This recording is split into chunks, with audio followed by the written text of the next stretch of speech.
சாந்தி. முரளி தேதி 2/10/2025. பாபா சொல்கின்றார், இனிமையான குழந்தைகளே, அனைத்திலும் இனிமையான வார்த்தை பாபா என்பதாகும். உங்களுடைய வாயிலிருந்து பாபா பாபா என்பது வெளிவந்தபடியே இருக்க வேண்டும். எல்லோருக்கும் சிவ பாபாவினுடைய அறிமுகத்தை நீங்கள் கொடுத்தபடி இருங்க. கேள்வி: சத்தியுகத்தில் மனிதர்கள் மட்டுமல்ல, எந்த விலங்குகளும் கூட நோய்வாய்ப்படுவதில்லை. ஏன்? மனுஷங்க மட்டும் இல்லை, விலங்குகளும் நோய்வாய்ப்படுவது இல்லை. ஏன் அப்படின்னு பாபா கேட்குறாரு. பதில்: சங்கம யுகத்தில் பாபா அனைத்து ஆத்மாக்களின் மற்றும் எல்லைக்கு அப்பாற்பட்ட சிருஷ்டிக்கு நோயினுடைய பெயர் அடையாளம் கூட இல்லாத அளவு ஆப்ரேஷன் செய்து விடுகிறார். பாபா அழிவற்ற சர்ஜன். இப்போ நோய்வாய்ப்பட்டுள்ள சிருஷ்டியில் சிகிச்சைக்கு பிறகு துக்கத்தினுடைய பெயர் அடையாளம் கூட இருக்காது.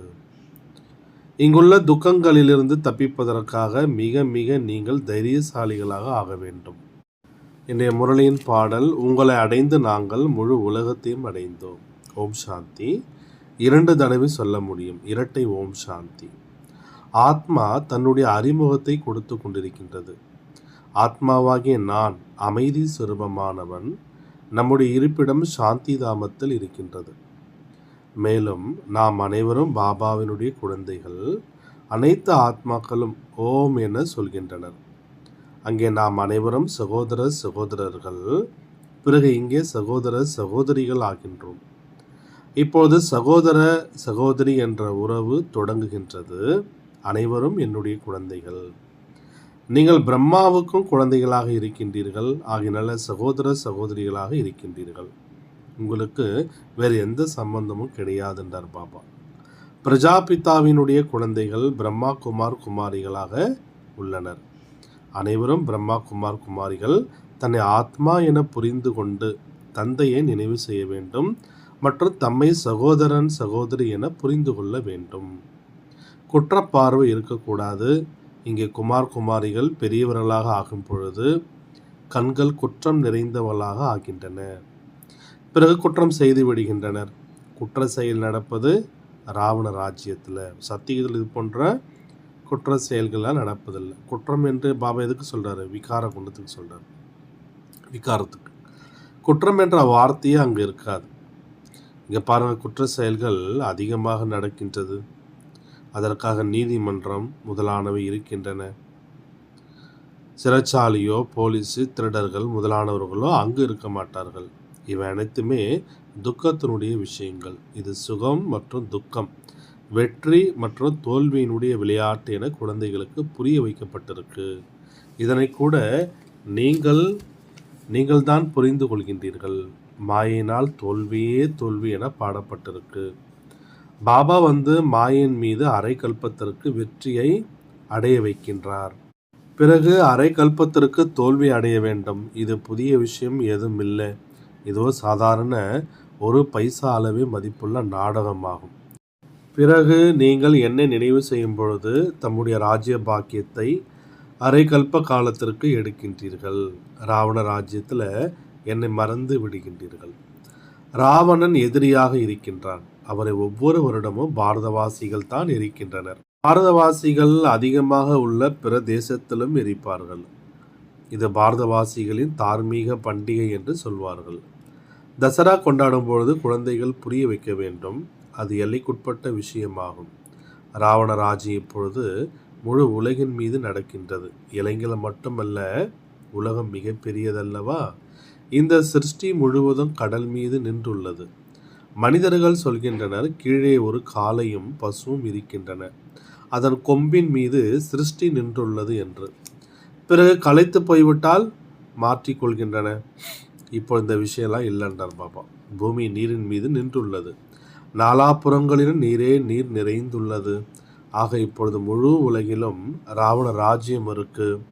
பிறகு ராம அல்லது ஈஸ்வரிய ராஜ்யத்தை ஸ்தாபனை செய்வதற்காக பாபா வர வேண்டியிருக்கு. ஈஸ்வரன் என்று சொன்னால் மட்டும் போதும். ஈஸ்வரன் சர்வசக்திவான், அனைத்தும் செய்ய வல்லவர் என்று சொல்லிவிடுகின்றனர். பொய்யான மகிமை ஏற்பட்டு விடுகிறது என்றார் பாபா. ஆனால் அந்த அளவு அன்பு இருப்பதில்லை. இங்கே ஈஸ்வரன் தந்தை என சொல்லப்படுகின்றார். பாபா என்று சொல்வதன் மூலம் ஆஸ்தி கிடைக்கக்கூடிய விஷயம் உண்டாகின்றது. எப்பொழுதும் பாபா என்று சொல்ல வேண்டும் என சிவபாபா சொல்கிறார். ஈஸ்வரன், பிரபு ஆகிய வார்த்தைகளை நீங்கள் மறந்து விட வேண்டும். என்னை மட்டும் நினைவு செய்யுங்கள் என பாபா சொல்கின்றார். கண்காட்சி முதலானவைகளில் கூட புரிய வைக்கும்போது அடிக்கடி சிவபாபாவினுடைய அறிமுகத்தை கொடுங்க. சிவபாபா ஒருவர்தான் உயர்ந்தவரிலும் உயர்ந்தவர். அவர் இறை தந்தை எனப்படுகின்றார். முஸ்லிம்கள் அல்லாஹ் என்று சொல்கின்றனர். கால நேரத்தில் 10 நிமிடங்கள் அமர்ந்து குரானின் அர்த்தத்தை சொல்கின்றனர். அன்பிற்குரிய அல்லாஹ் யாருக்கும் துக்கம் கொடுக்கக்கூடாது, இதை செய்யக்கூடாது என்றெல்லாம் சொல்லியிருக்கின்றார். பாபா சொன்னார் என புரிந்து கொள்வது இல்லை. பாபா என்னும் வார்த்தை மிகவும் இனிமையானது. சிவபாபா சிவபாபா என வாயிலிருந்து வெளிப்படுகிறது. வாய் மனிதருடையதாகத்தான் இருக்கும், பசுவினுடைய வாயாக இருக்க முடியாது இல்லையா? நீங்கள் சிவசக்திகளாக இருக்கின்றீர்கள். உங்கள் கமல வாயிலிருந்து ஞான அமிர்தம் வெளிப்படுகின்றது. உங்களுடைய பெயரை புகழடைய செய்வதற்காக பசுவினுடைய வாய், அதை கோமுக் என சொல்லிவிட்டனர். கங்கையை இப்படி சொல்ல முடியாது. கமல வாயிலிருந்து அமிர்தம் இப்பொழுது வெளிப்படுகின்றது. ஞான அமிர்தம் குடித்தால் பிறகு விஷத்தை குடிக்க முடியாது. அமிர்தம் குடிப்பதன் மூலம் நீங்கள் தேவதைகளாக ஆகின்றீர்கள். பாபா அசுரர்களை தேவர்களாக ஆக்குவதற்காக இப்பொழுது பாபா வந்திருக்கின்றார். பிரம்மா குமார் குமாரிகளாகிய நாம் புருஷோத்தம சங்கமயுகத்தவர்கள் என நீங்கள் அறிவீர்கள். மீதி இருக்கும் அனைவரும் கலியுகத்தினர் ஆவார்கள். நீங்கள் எவ்வளவு குறைந்த எண்ணிக்கையில் இருக்கின்றீர்கள். மரத்தினுடைய ஞானம் கூட உங்களிடம் இருக்கு. மரம் முதலில் சிறியதாக இருக்கும், பிறகு வளர்ச்சி அடையும். குழந்தை பிறப்பை கட்டுப்படுத்துவதற்காக எவ்வளவு கண்டுபிடிப்புகளை வெளிப்படுத்துகின்றனர். ஆனால் மனிதர் விரும்புவது ஒன்று, நடப்பது வேறு ஒன்றாக இருக்கு. இப்பொழுது பயிர் நன்றாக விளைந்திருக்கும், மழை வந்தால் எவ்வளவு நஷ்டத்தை ஏற்படுத்தி விடுகிறது என்றார் பாபா.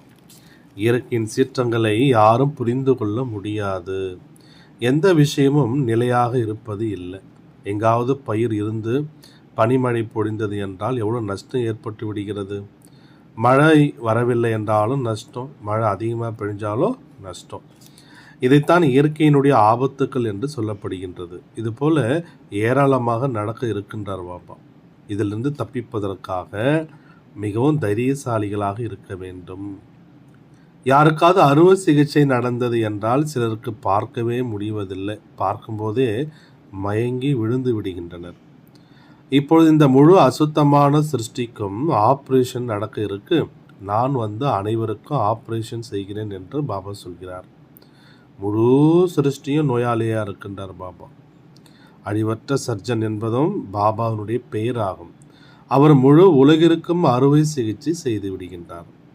பிறகு உலகில் இருப்பவர்களுக்கு ஒரு பொழுதுமே துக்கம் என்பது ஏற்பட முடியாதுன்றார் பாபா. யாருக்கும் துக்கம் ஏற்படாது. எவ்வளோ பெரிய சர்ஜன்.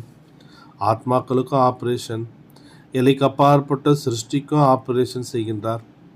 அங்கே மனிதர்கள் மட்டுமல்ல, விலங்குகள் கூட நோயப்படாது. தன்னுடைய மற்ற குழந்தைகளுடைய நடிப்பு என்ன என பாபா புரிய வைக்கின்றார். இது படைப்பினுடைய முதல் எடை, கடைசியினுடைய ஞானம் என சொல்கின்றோம். இதனை நீங்கள் தான் படித்து கொண்டிருக்கின்றீர்கள். குழந்தைகளுக்கு முதலில் இந்த குஷி இருக்கணுன்றார் பாபா. இன்று சத்குருவாரம். எப்பொழுதும் சத்தியத்தை உரைக்க வேண்டும். வியாபாரத்திலும் சொல்கின்றனர் அல்லவா, சத்தியத்தை பேசுங்க, ஏமாற்று வேலை செய்யாதீர்கள். ஆனாலும் பேராசை கொண்டு கொஞ்சம் அதிக விலை சொல்லி வியாபாரம் செய்து விடுவார்கள். உண்மையை ஒருபோதும் யாரும் பேசுவதில்லை. மிக அதிகமாக பொய்தான் பேசுகின்றார்கள். ஆகையினால சத்தியத்தை நினைவு செய்கின்றனர். சத்தியமானவருடைய தொடர்பு இருக்கு. சத்தியமானவராக உள்ள பாபா தான் ஆத்மாக்களாகி நம்முடன் வருவார். இப்போ சத்தியமானவருடன் ஆத்மாக்களாகி உங்கள் தொடர்பு உள்ளது என்னும் பொழுது நீங்கள் தான் உடன் செல்வீர்கள். சிவபாபா வந்துள்ளார் என்பதை குழந்தைகளாகி உங்களுக்கு தெரியும். அவர் சத்தியமானவர் என சொல்லப்படுகின்றார். அவர் ஆத்மாக்களாகி நம்மை ஒரே ஒரு முறை தூய்மையாக்கி உடன் அழைத்து செல்வார். ராம் கூடவே இருக்கின்றார் அல்லது சத்தியமான பெயர் கூடவே இருக்கின்றது என்று சத்தியத்தில் இப்படி சொல்ல மாட்டார்கள். நான் குழந்தைகளாகி உங்களிடம் வந்துள்ளேன், கண்களில் அமர்த்தி உங்களை அழைத்து செல்வேன் என்றார் பாபா. இந்த கண் அல்ல, 3ஆம் கண். இந்த சமயம் பாபா வந்துள்ளார், நம்மை உடன் அழைத்து செல்வார் என நீங்கள் அறிவீர்கள். சங்கரனின் ஊர்வலம் அல்ல, இது சிவனின் குழந்தைகளின் ஊர்வலம். அவர் பதிகளுக்கெல்லாம் பதியாவார். நீங்கள் அனைவரும் மணமகள்கள் என சொல்கிறார். நான் மணமகனாக இருக்கின்றேன். நீங்கள் அனைவரும் பிரிய தர்ஷினிகள். நான் பிரிய தர்ஷனாக இருக்கின்றேன். பிரிய தர்ஷன் ஒருவர் தான் இருக்கின்றார் அல்லவா?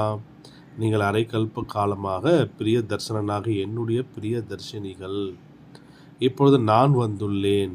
அனைவரும் பக்திகள் ஆவீர்கள். பக்தர்களை காப்பாற்றக்கூடியவர் யாரு? பகவான் ஆவார்.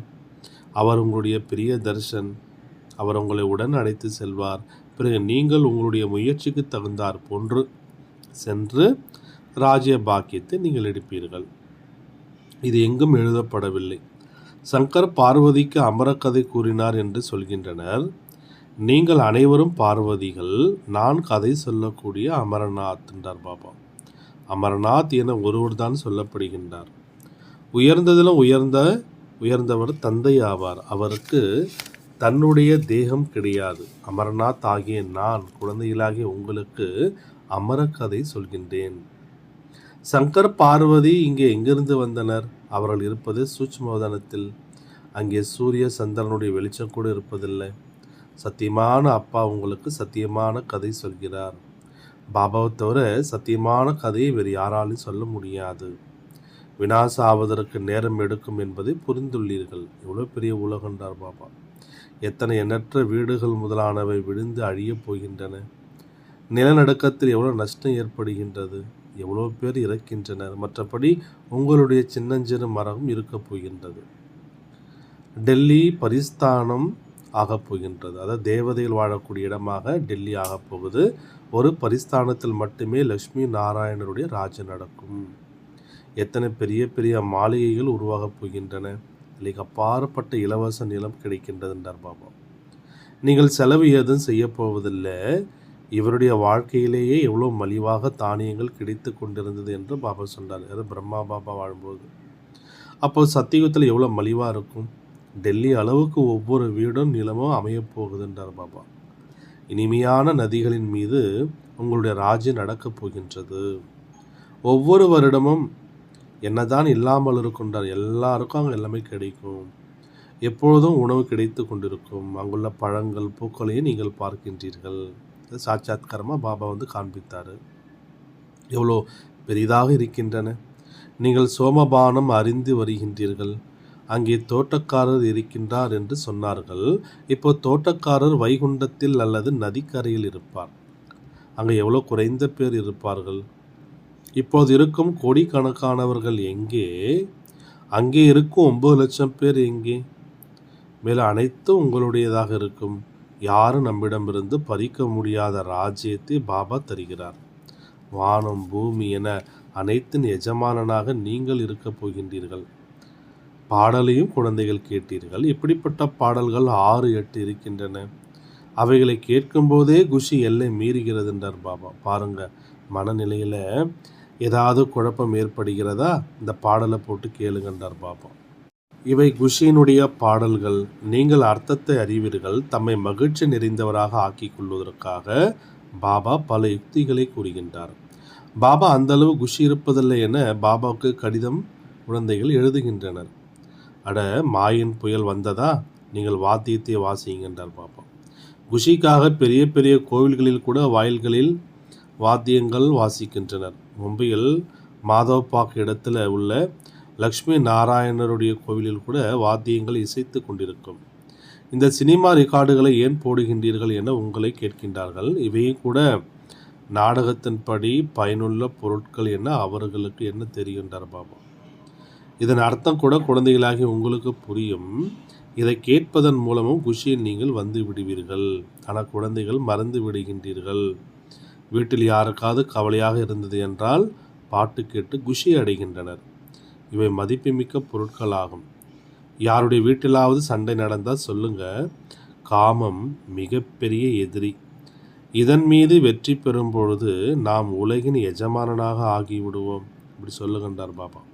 பிறகு மலர் மாறி பொழியும், வெற்றியின் கோஷம் எழும்பும், தங்க மலர்களின் மழை பொழியுண்டார். நீங்கள் இப்போது முள்ளில் இருந்து தங்க மலர்களாக ஆகி கொண்டிருக்கின்றீர்கள் அல்லவா? பிறகு உங்களுடைய அவதாரம் ஏற்படும். மலர்கள் தூவப்படுவதில்லை, ஆனால் நீங்கள் மலர்கள் ஆகி வருகின்றீர்கள். மனிதர்கள் தங்க மலர்களுடைய மழை பொழிகிறது என புரிந்து கொள்கின்றனர்.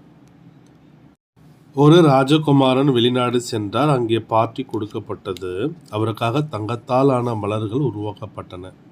அனைவர் மீதும் மலர் மாறி பொழிந்தனர். குஷிப்படுத்துவதற்காக இவ்வளோ உபசரிப்பு நடந்தது என்றார் பாபா.